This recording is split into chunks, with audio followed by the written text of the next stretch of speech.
Hello and welcome to Eskom Expo for Young Scientists online tutorials. As an introduction to Tutorial 4, let's remember what we have covered up to this point. So far, you know how to get started with your Expo project, how to go from an idea to a hypothesis in 5 easy steps, and you know how to do a good literature review. At this point, you are preparing to begin doing your testing or experiments.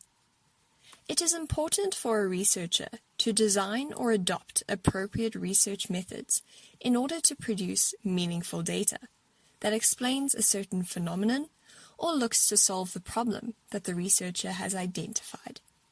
It is important in this process to be able to identify your research variables. This video will explain research variables, specifically explaining what they are and how they present themselves in experiments. Let's get started. A variable is any factor, trait, or condition that can exist in different amounts or types. Take note that variables will change and vary depending on the design and focus of your experiment. There are 3 types of variables, namely the independent, dependent, and the control or fixed variables. The independent variable is the one that is changed by the researcher. Researchers manipulate the independent variable to see how the dependent variable will change. Take note that only one variable should be changed in an experiment. If you manipulate more than one variable, it would be hard to figure out which variable is causing any observed changes. Let us use an example to illustrate this. Imagine we have 3 identical plants and choose to water each plant with a different liquid, like cola, cool drink, orange juice, or water.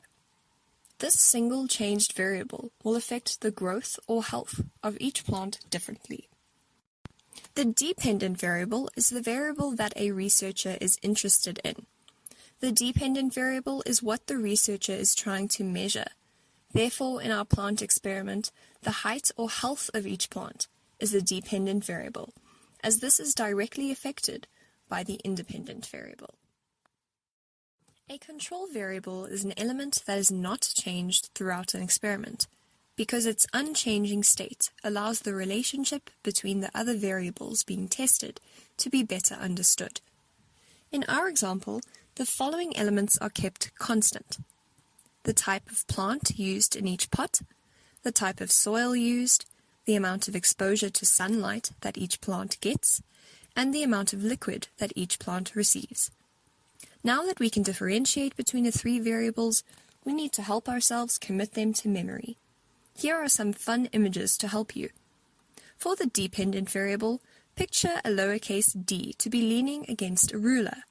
This association can help you remember that we want to measure our dependent variables.